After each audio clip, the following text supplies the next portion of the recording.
Okay, today I'm going to show you how to underglaze your pottery. An underglaze is going to give you details, and a glaze is going to give you a bigger area to paint. So, you want to pick something. If you have details, you're going to use underglaze. Or if you want to add details, you're going to use underglaze. So I have details on this one. So this was underglaze. There are already details on this one.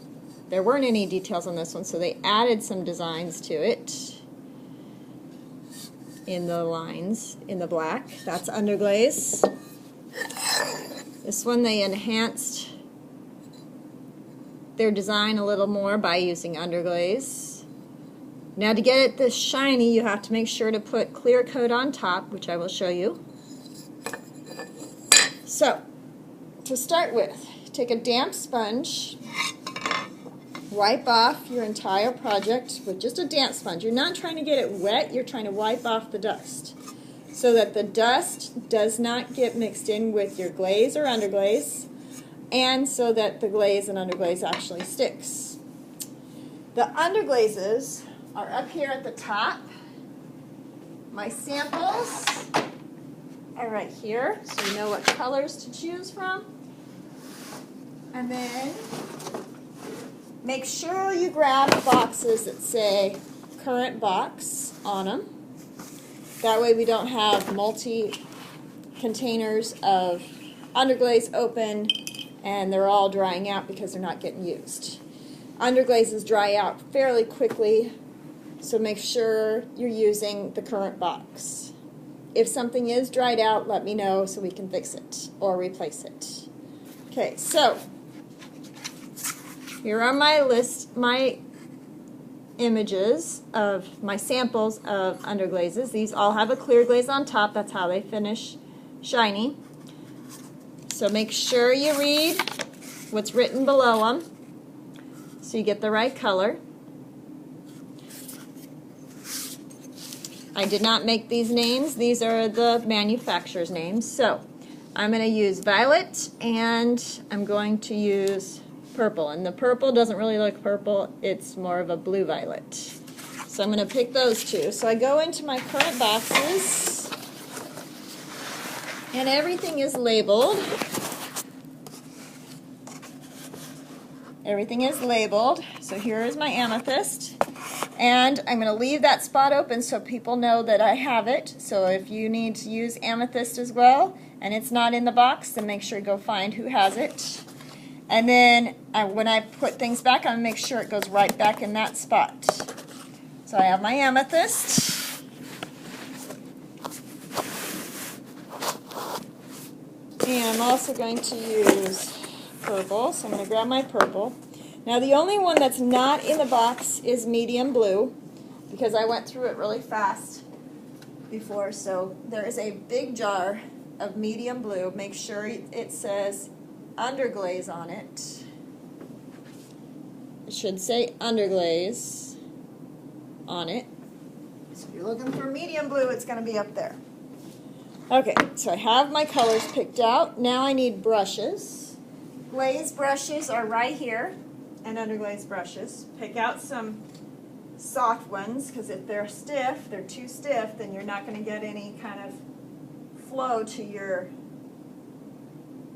underglaze. I'm going to get a good sized brush and a small brush because I want to do some details as well. Then I shake it up.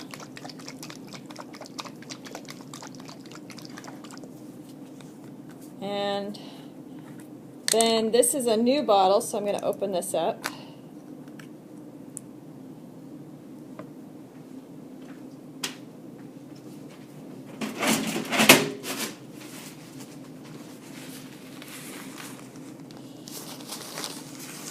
Just wash my hands off a little bit there. Wipe my hands off so I spilled a little bit. Alright, so now there's a few different ways you can underglaze on a project. You can First off, just dip a little bit of your brush in. You don't need to get it soaking. And then you're going to put a coat on.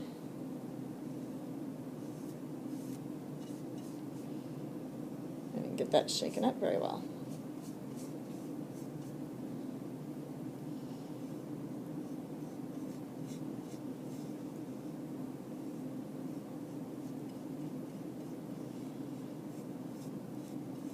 So I got a coat on. I'm going to let it dry and come back and do a coat.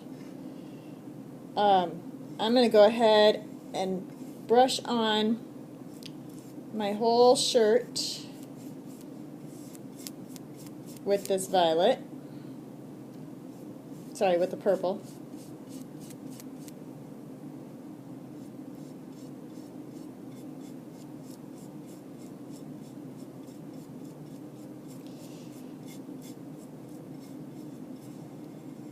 And I'm letting it go into my grooves, and I'll explain why in just a minute.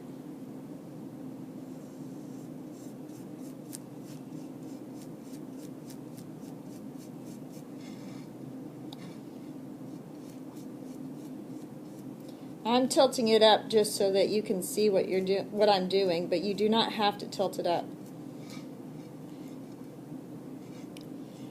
And then I'm just going to do, you can thin it out. Use it thin and just kind of do some brush strokes in the back here.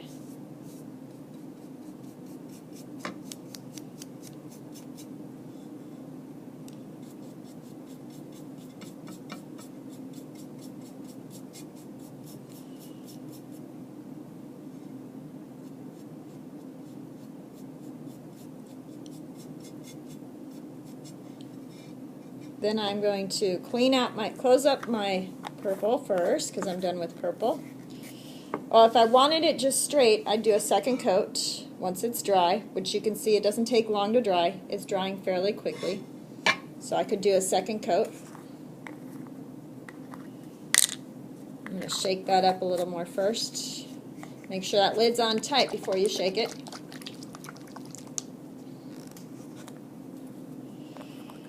And I'm going to do a second coat over my shirt because it's dry already.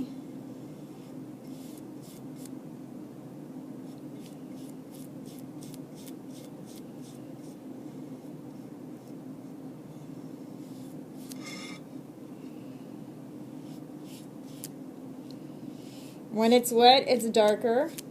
When it's dry, it turns a little lighter. That second coat is going to make it opaque. A single coat is going to make it thin, see-through almost.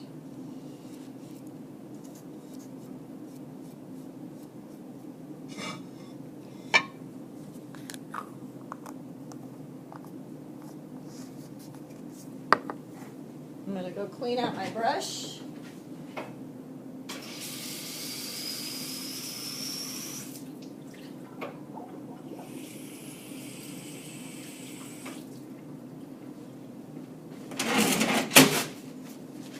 And I'm going to dry it off. Make sure you go from the metal to the top of your brush to keep it in good shape. Now I'm going to go to my amethyst. And this is also a new one, so I got to open it.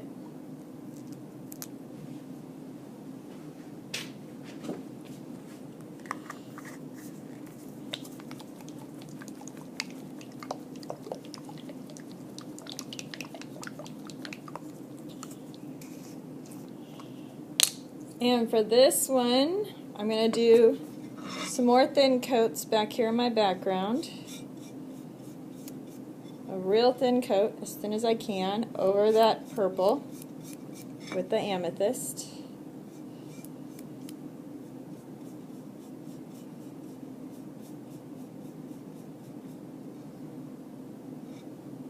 I can water it down too if it's too thick.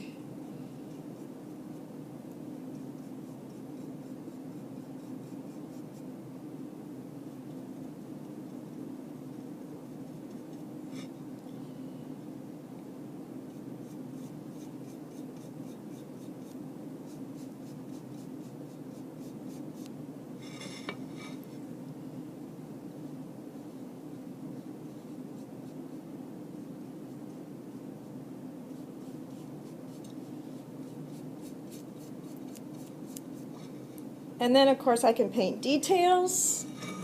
So I have multicolors in the background. I have my shirt that I painted solid. And then I can always paint details with this little brush.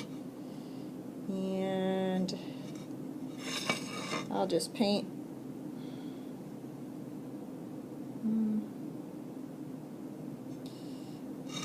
Can add something back here like a little star.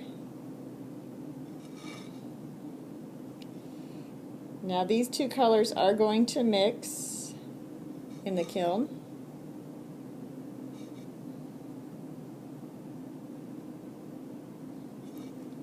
And if I wanted to emphasize anything in my face, I would do that.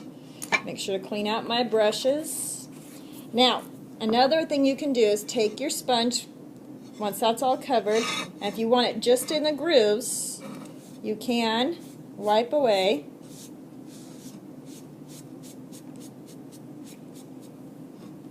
With a damp sponge, the top layer. The more you wipe away, the more you'll see just the grooves.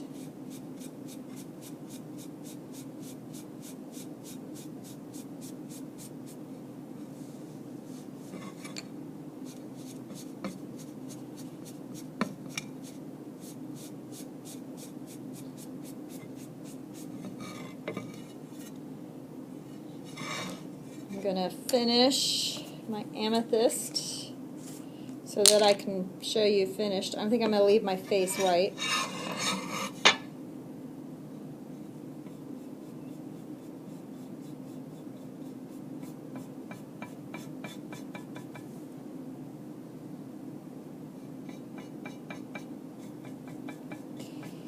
So you can do it thin, you can do it thicker.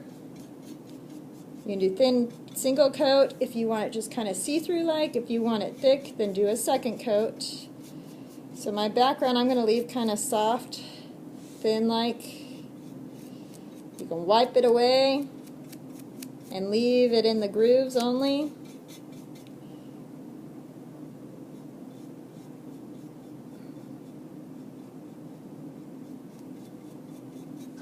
I think I'll leave it like this right now. Now, I'm ready to do my clear. I'm going to make sure I put my underglazes back in where they belong. And I'll put those away in a few minutes, and then I will clean my brushes to do the clear. The clear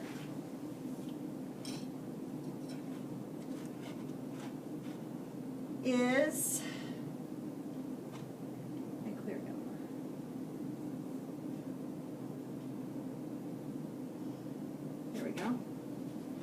down here.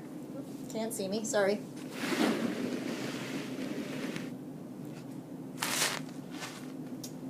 The clear is right here, LG10 clear glaze. Sample is clear, just looks white like the ceramic. It does look pink to start with. So now this is a glaze. Somebody didn't put the lid on right, so hopefully this isn't dried out. And hopefully I can get it off. There we go. Okay, so this needs to be mixed up with the drill. So I'm going to come over here, put my drill in there, and give it a good mix.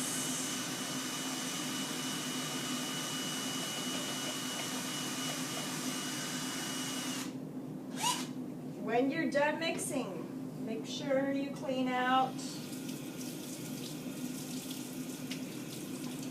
the drill very well, because you don't want to leave a glaze in there for the next person to have to try and clean it off. If you get to it right away, when it's still wet, it'll come off pretty easily.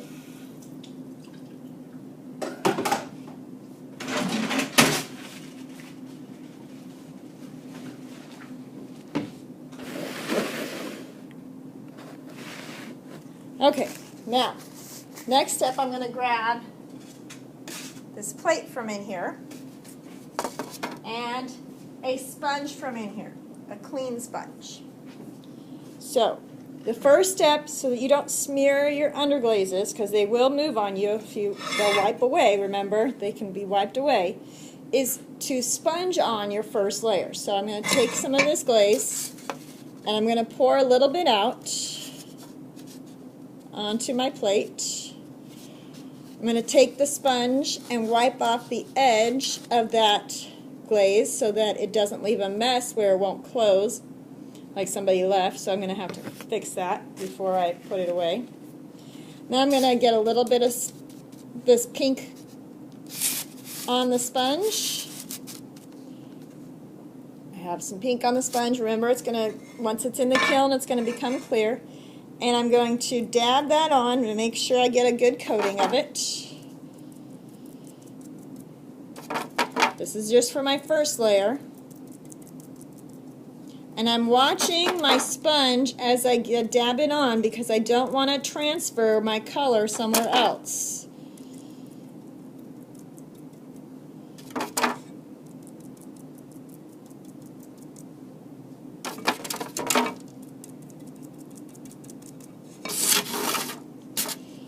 So everything's going to turn kind of a pink color if I do it right.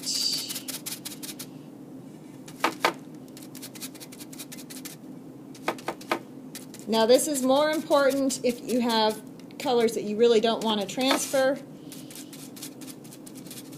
Now on the face, since it's just clear, I could take a brush. Again, I'm going to use a soft brush.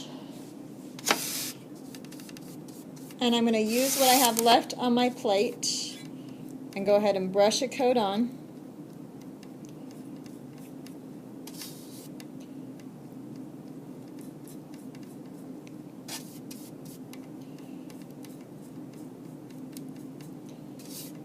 You can see everything is starting to turn pink. It means I'm getting it good and coated.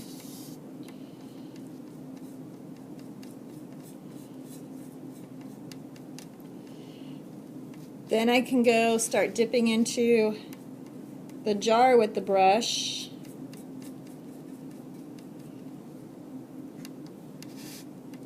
Trying to get it to go down in my subtraction, all my grooves in there.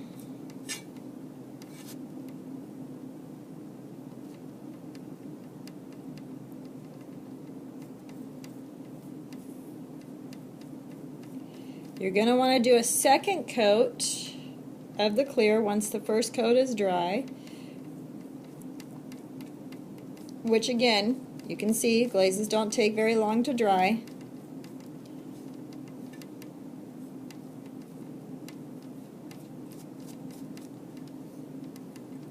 The darker is wet, the lighter is thin. Now that I've sponged my first one on, now I'm going to brush on my second coat onto the underglazed part.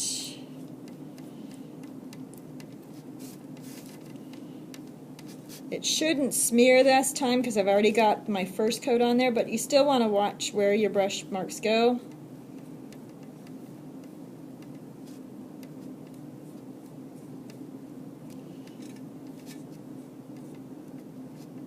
You don't want too much because you don't want it to drip and get stuck to my kiln shelf. But you also don't want to get it so thin that it's not making it shiny.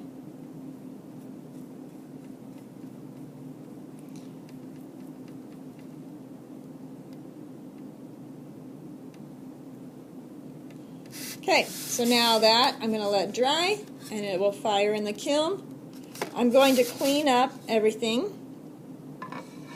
I'm going to wash out my sponge, I'm going to wash out my brush, and I'm going to gently wash out my plate and put everything back where it belongs, please.